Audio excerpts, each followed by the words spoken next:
ในตอนบ่ายวันที่25 เมษายน 2025ที่สำนักงานนายกรัฐมนตรีท่านสอดใจสิทธิพไซ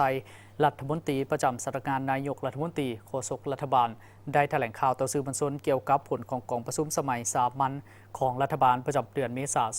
2025ให้ฮู้ว่ากองประชุมได้ไขขึ้นในตอนเช้าวันที่24และอัดลงในตอนเช้าวันที่25 เมษายน 2025ที่สำนักงานนายกรัฐมนตรีภายใต้การเป็นประธานของท่านสอนไซศิบดรนายกรัฐมนตรี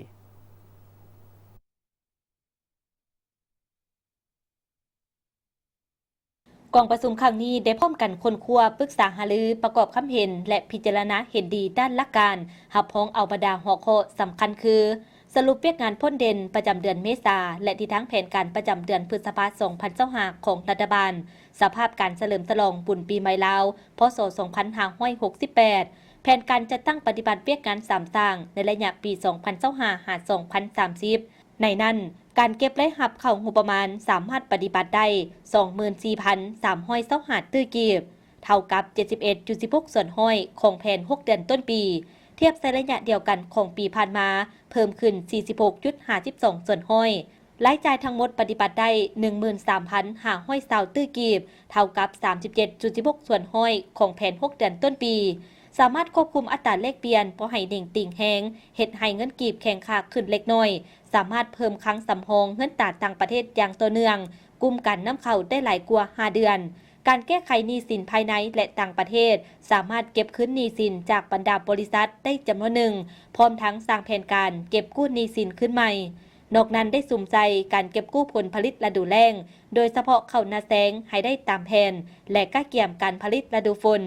การโฆษณาการท่องเที่ยวติดพันกับการปกปักรักษาวัฒนธรรมอันดีงามของชาติการปรับปรุงและก่อสร้างโครงหลังพื้นฐานการขึ้นทะเบียนออกใบตดินการแก้ไขปัญหาการขาดแคลนครูการปฏิบัติคำตัดสินของศาลการจัดตั้งพันขยายเปียกงานการต่างประเทศการจัดตั้งปฏิบัตินโยบายสินเชื่อเพื่อกระตุ้นเศรษฐกิจการนำเข้าน้ำมันเชื้อไฟ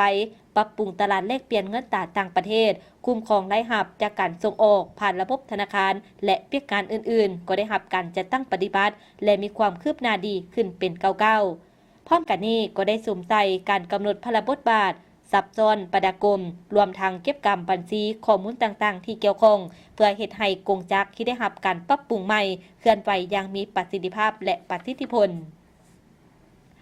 ต่อกับการรายงานผลการเฉลิมฉลองบุญปีใหม่ลาวพ.ศ. 2568กองประชุมได้ชี้นำให้ภาคส่วนที่เกี่ยวข้องถอดถอนบทเรียนจากการเฉลิมฉลองในปีนี้พร้อมทั้งสืบต่อโฆษณาการรักษาฮีตของประเพณีอันดีงามของชาติลาวเฮาถือเอางานบุญดังกล่าวเป็นบ่อนเต้าโฮมความสามัคคีของประชาชนบรรดาเผ่าติดพันกับการส่งเสริมและดึงดูดนักท่องเที่ยว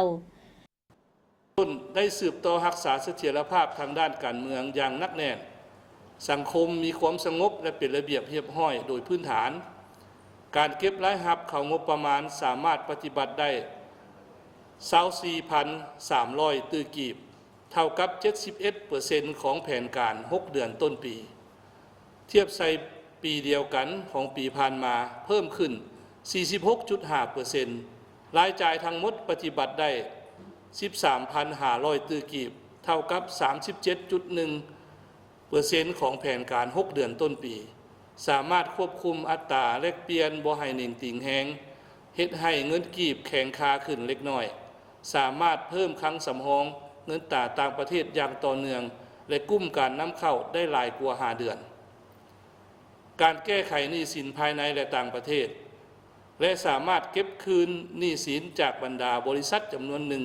พร้อมทั้งสร้างแผนการเก็บกู้หนี้สินคืนใหม่กองประชุมเห็นดีด้านหลักการทับพ้องอัปดาห่างนิติกรรมคือห่างตำราดประด้วยกองทุนผลิตสินค้าอยู่สาธารณรัฐประชาธิปไตยประชาชนลาวห่างกฎหมายประด้วยการปลูกฝังห่างแผนงานแห่งชาติการปรับตัวเข้ากับการเปลี่ยนแปลงดินฟ้าอากาศห่างวิสัยทัศน์ฮอดปี 2040และห่างแผนการคุ้มครองน้ำไส้ที่ดินบริเวณน้ำปี 2025 หา 2030 สำหรับแผนเวียกยุสูมของรัฐบาลในเดือนพฤษภาคมนี้รัฐบาลจะได้สืบโตบุกบืนปฏิบัติบรรดาหน้าเวียกที่ได้กำหนดไว้ในดำรัสเลขที่702/นย.ลงวันที่25 ธันวาคม 2024ว่าด้วยการกำหนดหน้าเวียกและแบ่งความรับผิดชอบในการจัดตั้งปฏิบัติแผนพัฒนาเศรษฐกิจสังคมแห่งชาติแผนงบประมาณแห่งรัฐและแผนเงินตราประจำปี 2025และแผนการแก้ไขผลการกวดสอบก็คือแผนเวียกยุดซุ่มรวมหมดปี 2025 ต้นต่อแม่นสุ่มใส่การแก้ไขปัญหาเข่งห้อนทางด้านเศรษฐกิจในนั้นได้กำหนดเวียกงานจุดซุ่มจำนวนหนึ่งดังนี้สืบต่อจัดตั้งปฏิบัติเวียกงานป้องกันชาติป้องกันความสงบทั่วปวงชนหอดด้านและสืบต่อจัดตั้งปฏิบัติบรรดามาตรการแก้ไขความยุ่งยากทางด้านเศรษฐกิจการเงินของคณะเฉพาะกิจ 19 กมสพซึ่งแต่ละแขนงการรวมทั้งท้องถิ่นก็ได้กำหนดเข้าในเวียกยุดซุ่มของตนแล้วในนี้เคียงคู่กับมาตรการอื่นๆแม่นให้ซุ่มใส่มาตรการฉุกยู่ส่งเสริมการผลิตสินค้าทดแทนการนำเข้าและการผลิตเพื่อส่งออกให้แข็งแรงให้แขนงการที่เกี่ยวข้องหีบฮ้อนเก็บกำข้อมูลการนำเข้าส่งออกให้ชัดเจนพร้อมทั้งคนคั่วประดามมาตรการรับมือวิธีการป้องกันแก้ไขผลกระทบจากนโยบายคืนอัตราภาษีนำเข้าสินค้าของสหรัฐอเมริกาและก็เกี่ยมเนื้อในปรึกษาหารือให้รัดกุมละเอียดชัดเจนกองประชุมเห็นดีด้านหลักการรับห้องเอาห้างนิติกรรมคือห้างดำรัสว่าด้วยกองทุนผลิตสินค้าอยู่สปป.ลาวห้างกฎหมายว่าด้วยการปลูกฝังห้างแผนงานแห่งชาติการปรับตัวเข้ากับการเปลี่ยนแปลงดินฟ้าอากาศห้างวิสัยทัศน์ฮอดปี 2040 และห้างแผนการคุ้มครองน้ำใช้ที่ดินบริเวณน้ำปี 2025-2030 กองประชุมได้ชี้นำให้ภาคส่วนเกี่ยวข้องนำเอาบรรดาห้างนิติกรรมดังกล่าวไปปรับปรุงตามการประกอบความเห็นของสมาชิกรัฐบาลเป็นต้นอธิบายคำศัพท์การนำใช้คำศัพท์การกำหนดและการจัดเรียงเนื้อในให้ครบถ้วนสมบูรณ์ละเอียดจะแจ้งรัดกุมสอดคล้องกับระเบียบกฎหมายและนิติกรรมที่เกี่ยวข้องที่ได้ประกาศใส่แล้วพร้อมทั้งสนธิสัญญาสากลที่สปป.ลาวเป็นภาคีเพื่อรับประกัน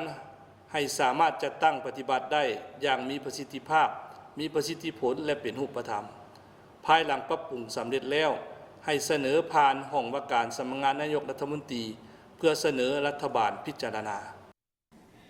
ในตอนท้ายกองประชุมได้เรียกร้องบรรยังประธานสมาชิกรัฐบาลจงนำเอาแผนเวียกยุดซุ่มเดือนเมษาไปปรับปรุงเข้าในแผนการจัดตั้งปฏิบัติเวียกงานของแขนงการตนให้ละเอียด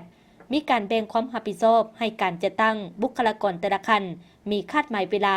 สำเร็จชัดเจนและสอดคล้องกับสภาพความเป็นจริง